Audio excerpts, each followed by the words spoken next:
Olá, cintilantes! Ai, hoje o dia tá tão radiante. Eu já voei por ali, já voei por aqui, já fui visitar uma grande amiga minha. Ela se chama Ametista e o sonho dela era ser artista. Mas um dia aconteceu uma coisa com ela e que adiou o sonho dela. Eu vou explicar rapidinho para vocês. Mas antes, eu vou sentar um pouquinho. Em uma tarde ensolarada, a Ametista resolveu ir passear para encontrar um cenário perfeito, para um pôr do sol perfeito. Ela queria fazer uma foto bem linda. E aí ela se concentrou, ficou bem quietinha, esperando o momento perfeito. De repente, do nada, sorrateiramente, um jacaré se aproximou. Sabe o que aconteceu? Nhaque! Ele comeu uma asa da ametista. A ametista ficou desesperada, correu, correu, correu. E ela pegou a sua varinha mágica e chamou a gente. Imediatamente, nós fomos lá e resgatamos a ametista. Levamos a ametista para a mãe árvore. E a mãe árvore cuidou dos machucados dela, cuidou do coração dela. E ela se recuperou, mas a ametista nunca mais pôde voar. Ela passou um tempo muito triste. E aí, a gente, como amigas dela, começamos a pensar em várias brincadeiras, vários jogos, várias coisas divertidas que dava para fazer e que a gente não precisasse usar as asas. E sabe o que a gente descobriu? Que tem um monte de coisa legal para a gente brincar juntos. E é isso que a gente faz. A gente continua se divertindo muito, sem precisar voar. Agora me contem uma coisa. Vocês conhecem alguma brincadeira que não precisa voar? Então vocês podem compartilhar comigo. A mamãe árvore contou pra gente uma outra coisa muito legal.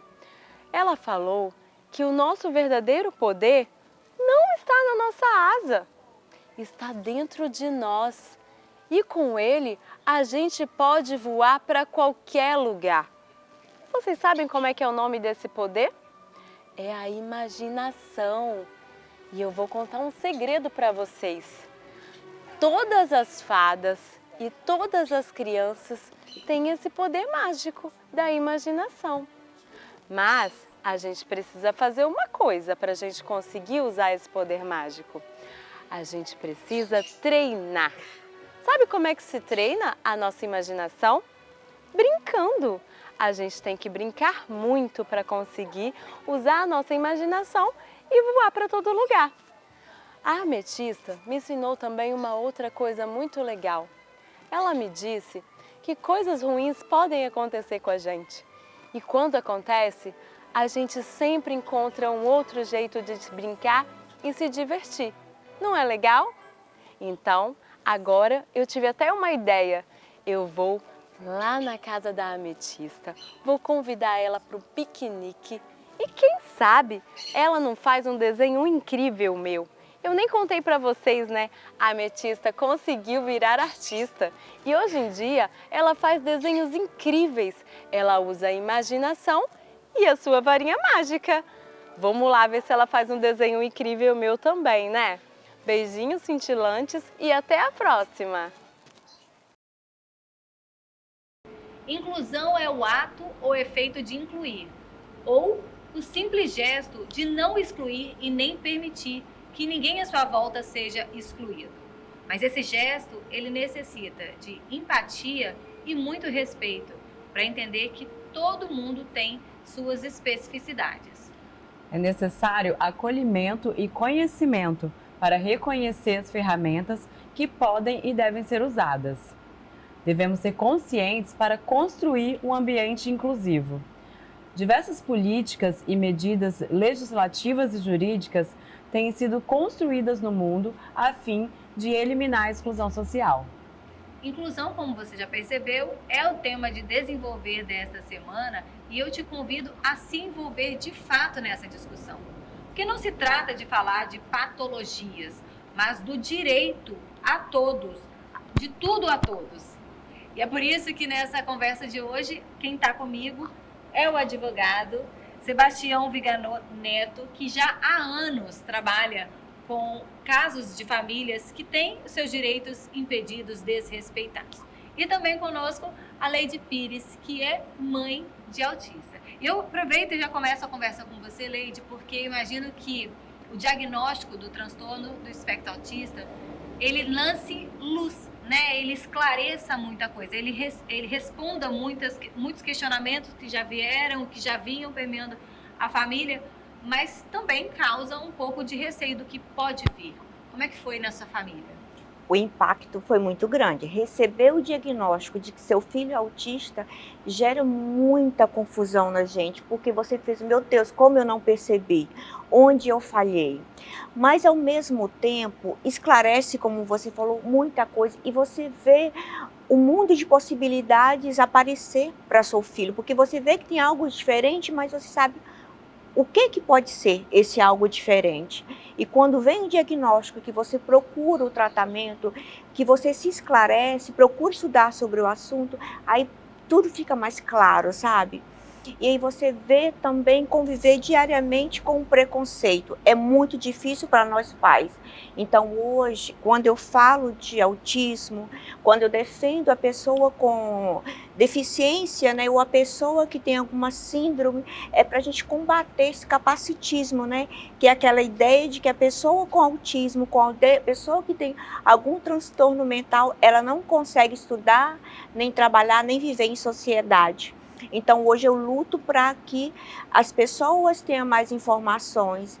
E aí eu penso assim, gente, está na hora do Estado começar a colocar mais informações, mais material gratuito, para que as pessoas tenham mais informação. Porque o que acontece? O preconceito vem da falta de informação. Quando você conhece o que é o autismo, diversos tipos de doenças mentais ou deficiência, acaba aí, eu cesso o preconceito. Então a minha luta é diária. Eu abracei a causa e a Bárbara é autista. Eu não tenho vergonha de falar que a minha filha Qual é a autista. idade da Bárbara? A Bárbara tem 24 anos. E você descobriu o diagnóstico dela quando? Aos 20 anos. Nossa, tem pouco tempo. Tem pouco tempo. E nessa história, nesses 20 anos, sem saber, né, exatamente sem saber, sem conhecer o transtorno de perto, assim, né? Embora você já convivesse sem saber. Uhum. Você conviveu com muito preconceito? Se sentia alguma coisa diferente em relação às outras pessoas, com a sua família, com a sua filha? Sim, eu ouvia os burburinhos, né, as panelinhas falando, mas assim, eu pensava assim, nossa, meu esposo é tão quieto, e ele é tão inteligente, uma pessoa, nossa, assim, super respeitado. Bárbara é igual a ele. Aí veio o meu filho quieto, mas ele é tão inteligente também, um menino CDF. Só tirava notas boas, todos eles, né? Então, eu não via nada diferente. Quando a Bárbara foi no Enem, que ela tirou nota, no Enem que poderia fazer medicina na Federal, e ela não quis, ela quis moda. E ela começou com crise de pânico, crise de depressões e crise de pânico. E o porquê que ela tinha crise de pânico e depressão? Porque ela se achava diferente das outras pessoas. Ai, todo mundo tem namorado, todo mundo sabe o que quer e eu não consigo saber o que quero. Essa foi a dúvida dela que gerou essa crise de pânico. Quando veio o diagnóstico do autismo. Vindo o diagnóstico do autismo, eu comecei a entender a minha família, meu esposo, comecei a entender o meu filho. E eu vou falar para você uma coisa. Se todas as famílias tivessem uma pessoa só com autismo, seria muito mais unida, porque na minha casa não há briga, não há intriga, ninguém disputa nada. Nós somos totalmente unidos. Eu sou uma só que não tem um autismo no meio de 3, e eu consigo entender cada um deles dentro de sua particularidade. E é muito interessante essa experiência para mim.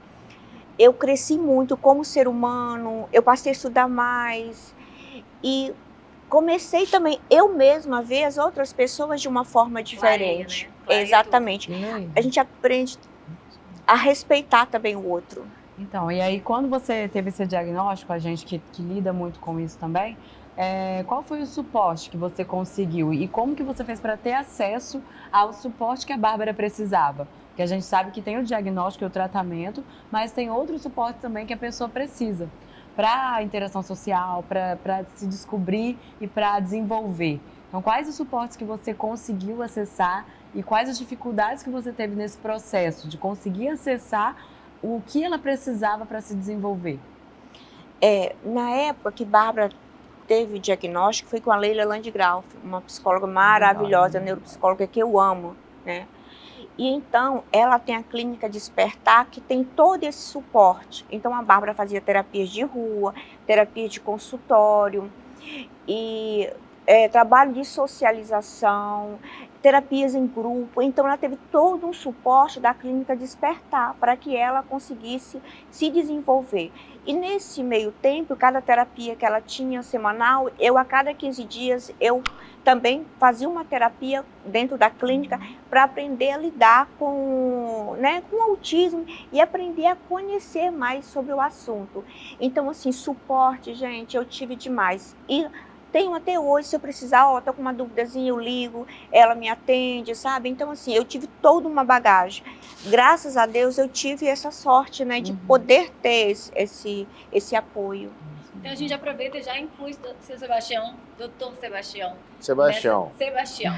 Nessa conversa, o que é preciso a gente ter de básico, de conhecimento, para lutar por esses direitos? Porque a gente está falando da história da Leide, né? Ela citou a Bárbara, a filha dela, mas a gente está falando também de pessoas que têm algum tipo de patologia, né? Alguma doença que precisa de plano de saúde, os planos de saúde negam. A gente está falando também de pessoas que não são, que têm dificuldade de locomoção e os locais não estão prontos para recebê-los. Todo mundo tem direito de acessar todos os lugares, não é isso? Exatamente isso. Eu acho que a chave principal para o que a gente está falando passa porque ela disse no começo que é conhecimento. A gente está aí há quase 10 anos trabalhando especificamente nessa área de direito à saúde, de acesso à saúde. O acesso à saúde é um direito constitucional, é garantido pela Constituição Federal, só que a efetivação desse direito ele não é tão amplo assim. Mas o primeiro passo passa necessariamente pelo conhecimento das famílias sobre aquilo que a criança tem. Aí a gente pode entrar num outro problema que é o diagnóstico. A gente está... Hoje em dia, assim, o diagnóstico melhorou muito. Só que as pessoas mais carentes, principalmente, elas ainda têm muita dificuldade de chegar até esse diagnóstico, seja de autismo, seja de uma outra doença neurodegenerativa, seja de outra doença. O que a gente tem acompanhado é que as APAES fazem um trabalho sensacional junto a essas pessoas mais carentes e até em alguns lugares que só tem o suporte da APAE, até as pessoas que têm condição financeira mesmo, então a APAE dá esse suporte inicial, só que a gente precisa dividir aqui para esquematizar e entender melhor do que a gente está tratando, em dois grupos.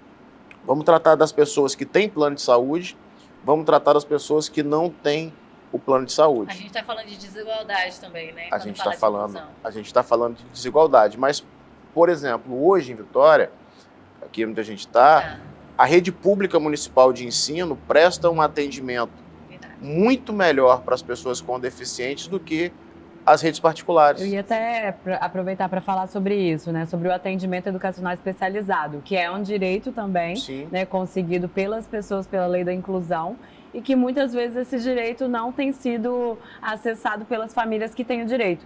Não só pelo atendimento, às vezes, como você falou sobre a PAI, mas cai também muito sobre a escola pública, mas a criança também tem direito ao suporte psicológico, a outros tratamentos que a família não tem, não sabe que tem, né? A escola não exerce, né? Não dá esse direito para a criança, e aí a criança fica prejudicada e o professor sobrecarregado, porque ele não consegue dar um suporte psicológico, por exemplo, para as crianças, né? E a demanda é muito alta. Exatamente. E ainda bate ainda na escola, isso é escola pública. Escola particular ainda tem né, se você for olhar as métricas mesmo, é menor ainda o índice de atendimento educacional especializado das escolas particulares. Então, essas crianças não estão sendo assistidas.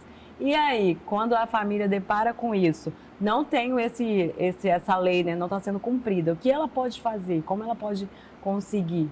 Tá.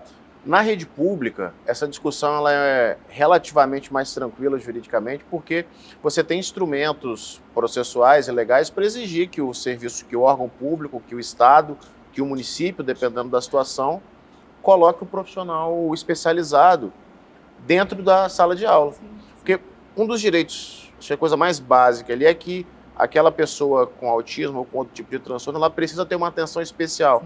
Precisa ter uma pessoa, um pedagogo, dentro da sala de aula para acompanhar essa criança durante a aula, um assistente mesmo do professor. E aí essa pessoa pode acompanhar 1, 2, 3, 4 alunos, depende do grau de autismo dessa pessoa, depende do grau do transtorno dessa pessoa. A necessidade dela, né? Depende da necessidade. Então, em relação às escolas públicas, uma ação judicial geralmente resolve, os municípios cumprem as decisões judiciais, o Estado cumpre a decisão, lembrando que não pode ser em qualquer escola, tem que ser na escola mais próxima da residência da criança.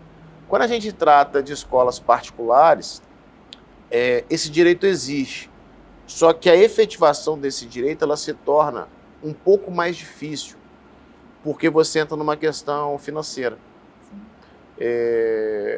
Você pode ou não obrigar a escola a cobrar a mesma mensalidade, mas oferecer um atendimento a mais para essa criança. Então, essas discussões econômicas a gente está tratando, a gente está num país em que você tem uma liberdade econômica ampla, felizmente, você não pode obrigar A ou B a cobrar um preço pré-estabelecido, e nesse meio, nessa miscelânea toda, você ainda tem o que é maior, que é garantir o direito dessa criança. Então, a discussão para a escola particular não é que ela não é possível, ela é possível sim, só que ela é um pouco mais complexa de você conseguir exigir isso efetivamente. E precisa, desculpa, Rebeca, mas você falou uma frase assim, o Estado, a Prefeitura, eles respeitam a decisão, é só entrar com uma ação. É necessário, eu não posso, como mãe, chegar na escola e falar, meu filho tem isso, eu quero matriculá-lo aqui, ele precisa disso, aquilo. Precisa realmente ter que recorrer? Olha, precisa, por quê? Porque a gente está tratando aqui de uma situação em que a escola não foi capaz de fornecer aquilo que a criança precisa. Aí a gente dá um passo atrás e trata da informação. O primeiro passo é o pai saber que o filho precisa daquilo. E ele consegue isso com o diagnóstico. E aí esse diagnóstico vai vir no formato de um laudo médico indicando esse acompanhamento especializado. Ele vai levar esse laudo médico até a escola e vai pedir esse atendimento especial, que é um direito da criança. A partir daí, do primeiro ato dele é o pedido. A partir esse pedido pode ser deferido ou indeferido. O que a gente vê? A escola não diz não. Ela diz, eu vou fazer, eu estou fazendo, espera um pouquinho. Entendi. Então, a partir do momento em que você fez esse pedido à escola e a escola não te atendeu, a partir daí você tem um instrumento jurídico para buscar essa determinação judicial. Aí você vai precisar ajuizar um processo, o juiz vai dar uma decisão determinando que o município ou o Estado preste esse atendimento para a criança, o Estado vai ser intimado e ele vai cumprir essa decisão. Mas passa pela negativa expressa, que geralmente eles não dão, ou por esse ato de enrolar mesmo a família. Olha, isso, semana que vem, volta semana que vem, eu estou tentando, calma, vamos, enfim. Ô Leide, já que ele falou desses casos, né, explicou como é que esse procedimento, como você descobriu que a Bárbara era autista aos 20 anos, acabou que você não recorreu a essas necessidades, esses recursos que as redes, né, por onde ela estudou, por onde ela passou, precisavam. Mas na faculdade, precisou fazer alguma coisa? Não, na faculdade, na época que Bárbara teve o diagnóstico, ela estava saindo de moda, ela estava com crise de pânico e foi para o direito. Foi quando eu comecei a estudar direito também para poder acompanhá-la. E ela teve todo o apoio da faculdade, né, que era uma faculdade de direito. Então, assim, ela foi super bem recebida. Não gostou do curso, claro, né, ficou um pouco tempo, um ano, um período, e foi para fazer medicina veterinária. E também teve todo o apoio da faculdade Multivix. E tem até hoje. Então, assim, eu costumo dizer que eu tive muita sorte, né? É muita sorte mesmo. E antes de eu te fazer a próxima pergunta, eu queria falar com o nosso patrocinador, porque A Leide com certeza vai me confirmar depois. Mas não tem nada melhor do que chegar no local e sentir que você está de fato sendo acolhido. A Vila Pindô é um espaço assim. É o único cerimonial infantil não é o único, foi o primeiro do Brasil a receber o selo de amigo do autista. Vamos ver. Você sabia que a Vila Pindô é o primeiro buffet infantil do Brasil a receber o selo de empresa amiga do autista? Isso significa que a nossa vila entende que as ações de inclusão e atenção às pessoas com autismo devem fazer parte da rotina social. Quando eu digo que aqui na Vila Pindô a festa é para todo mundo, é disso que eu tô falando. Vila Pindô, aqui a sua festa é diferente. Vem conhecer! Leide, chegar no local e ver que a sua filha está bem acolhida, bem recebida, que aquele local está preparado para acolhimento, com certeza deve ser um outro sentimento, né? Olha, é uma sensação de alívio, satisfação, felicidade. A gente tem até assim, uns picos de excesso de felicidade, como a Bárbara falou. Mãe, você tem excesso de felicidade, mas assim, a luta, como eu falei, é diária. E você saber que o ambiente está preparado para receber seu filho é muito gratificante. Até tem uma frase, né? A gente precisa de um adulto consciente e um ambiente preparado. E aí a gente falou muito sobre as escolas, mas a gente tem que entender que esse direito garantido por lei, ele é de todos os ambientes, né? É o ir e vir a todos os espaços. Então, a gente tem que avançar um pouco mais, né? Já é uma questão difícil para a escola, mas tem que entender que a criança ou a pessoa com deficiência, ela tem o direito de estar em todos os locais. Então, ela tem que ter acesso aos restaurantes e a gente ver esse ar, né, igual você falou, de querer dificultar um pouco. A gente está melhorando essa porta, não está pronta, mas vai ficar. Essa aqui a gente vai melhorar. Então, não só acessibilidade estrutural, mas de atendimento, né, às pessoas. Então, o estar preparado, que é o conhecimento, né, que a gente falou sobre isso, e a gente consegue incluir de fato, porque aquilo ali deixa de ser uma coisa diferente e passa a fazer parte da nossa vida. E é bem legal a gente partir de que é todo mundo, por isso que não é só a pessoa que tem alguém na família, é toda a sociedade. Precisa ter o conhecimento da lei, né, que é uma lei, é um direito da pessoa, porque a partir daí as coisas vão ficar mais fáceis, né, quando parte desse conhecimento. Né? E acho também interessante a gente lembrar, discutir dessa maneira, porque quanto mais a gente vê, enxerga a questão, a gente precisa encarar e resolver, não é isso? Exatamente. E quando o direito ele é negado vamos supor, né, a gente falou de pessoas que não têm plano de saúde, a gente falou de pessoas que não sabem dos seus direitos, mas quando elas se deparam, porque às vezes a gente precisa da coisa escancarada, né? Então, quando você está passando pela situação, você consegue compreender. Quando a pessoa está passando por isso, é defensoria pública, quem tem que recorrer? Primeiro é o órgão, depois é a defensoria, o advogado. Fala pra gente. Infelizmente, hoje, a Defensoria Pública ela passa por uma dificuldade estrutural muito grande, principalmente aqui no Espírito Santo. Então, não por falta de vontade da Defensoria, mas por condição humana mesmo, a Defensoria Pública, por vezes, ela não tem condição de dar aquele atendimento na velocidade que a pessoa precisa. Porque agora, quando a gente começa a tratar das pessoas que são diagnosticadas com algum tipo de transtorno, que tem prescrição médica para determinada medicação ou que tem prescrição médica para determinado tipo de tratamento, essa pessoa tem urgência, tanto na medicação quanto no início desse tratamento. Então, do que nós temos visto nesse tempo, um advogado particular tem sido mais eficiente do que a Defensoria Pública, não por uma questão de qualidade, o advogado particular não é melhor que o defensor, mas a Defensoria Pública ela está completamente assoberbada aqui no Estado do Espírito Santo, pelo menos. Então, precisa necessariamente se buscar uma via judicial para conseguir aquilo que a criança precisa. E aí a gente separa de novo entre quem tem plano de saúde e quem não tem plano de saúde. Porque para quem não tem plano de saúde, você vai exigir essa medicação ou esse tratamento especializado do Estado, do município ou da União Federal.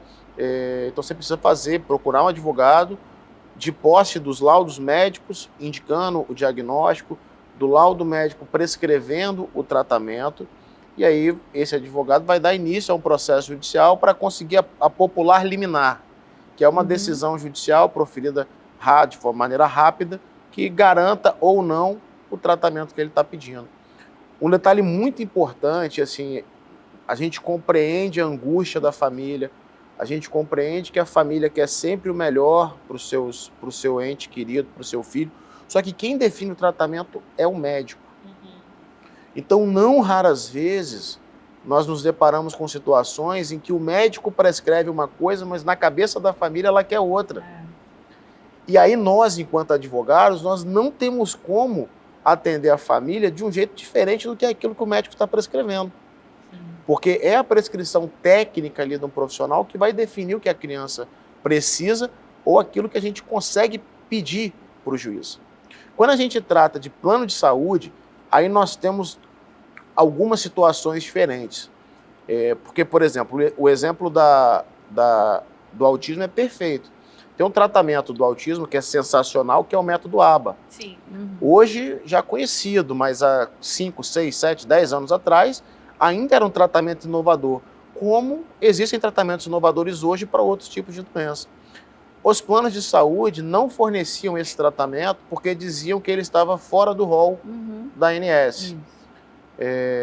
E aí as decisões judiciais começaram a se avolumar, mandando o plano de saúde fornecer o tratamento, porque o rol da ANS até aquele momento era um rol exemplificativo e você tinha comprovação técnica de que o método ABA era eficiente.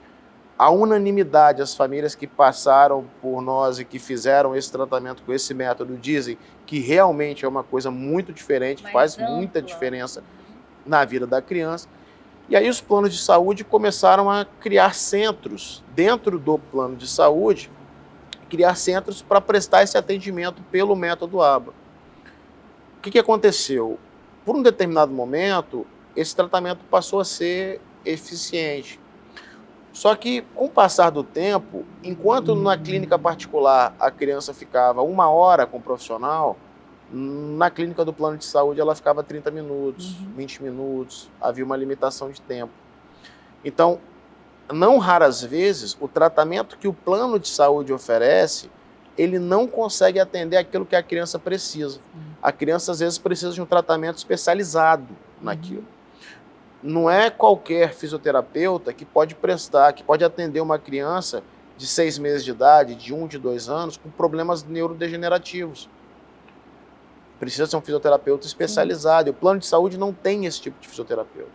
Então, a gente tem um tipo de situação em que o plano de saúde nega o tratamento para a criança, por qualquer justificativa que seja, aí você vai à justiça pedir esse tratamento, e você tem situações em que o plano de saúde não tem, nos profissionais cadastrados, credenciados, não tem um profissional que consiga atender naquilo que a criança precisa. Então, para essas duas situações, que são diferentes entre si, para essas duas situações você precisa recorrer ao judiciário para esse tratamento. Muito interessante. E aí a gente vê a complexibilidade, né? Que não é uma coisa fácil. E aí a gente volta no que a Leide falou e o que o Sebastião falou do conhecimento da informação. A Leide teve boas experiências com ambientes preparados, né? Com uma faculdade e tal. E aí, só pra gente dar uma dica, uma sugestão sua, assim. Por exemplo, ambientes que querem se preparar. Quero me preparar para ser um ambiente inclusivo. O que você acha que a gente pode dar de sugestão para o ambiente que quer se preparar? Tanto saber o direito, né, conhecer a lei da inclusão, buscar um profissional que me ajude a preparar o ambiente, especializar a minha equipe para eu dar essa assistência. Tem algum caminho? Olha, eu acho que essas empresas, esses ambientes que querem se preparar, eles podem buscar apoio junto à secretaria da prefeitura, aos órgãos de inclusão que estão dentro do município.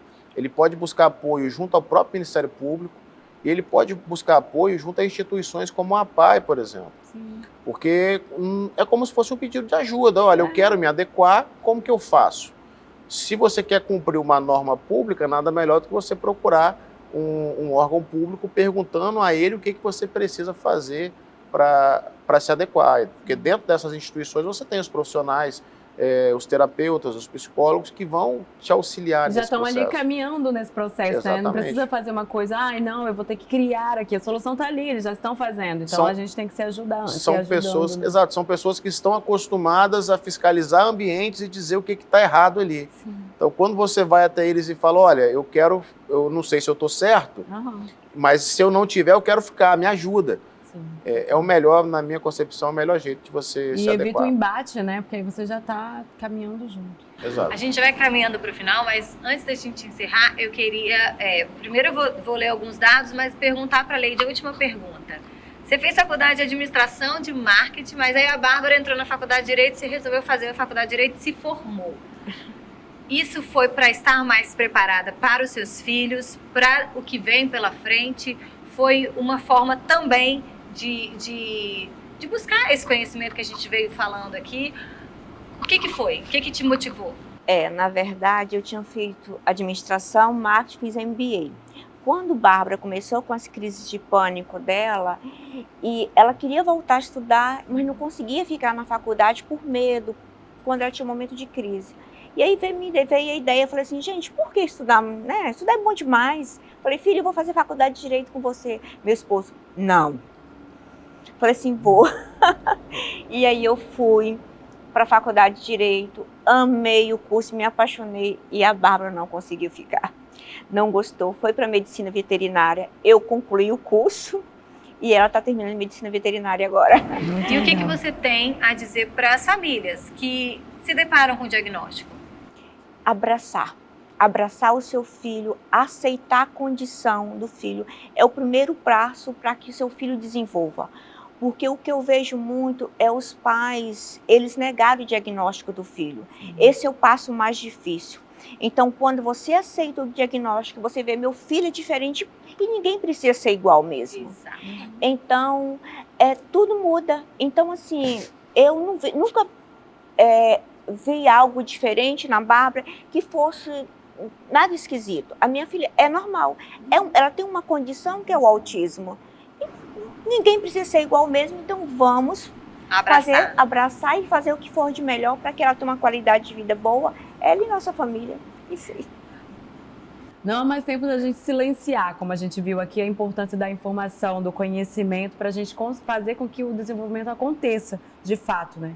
Então, para lutar pelos direitos, como a gente viu aqui, é uma luta, né? Uma luta diária, mas que não precisa ser sozinho, né? A gente tem que lutar junto para que isso seja mais fácil para todo mundo, para a gente conseguir respeitar quando a gente estiver nessas situações e para que a gente consiga também utilizar esse conhecimento, essa pedagogia, essa didática ao nosso favor nessa construção diária, para que cada dia a gente consiga diminuir, né, a exclusão e viver essa inclusão de uma forma mais completa. Então, agradecer a Leide, foi assim muito gratificante ter a sua experiência aqui, ver uma mãe abraçando tanto a causa desse jeito, e a gente precisa incentivar também e ver que existem caminhos e possibilidades, né? Sebastião também, porque o conhecimento é maravilhoso. Vai, Dani. Obrigada por vocês por estarem aqui, muito obrigada pela sua companhia e até o próximo Desenvolver.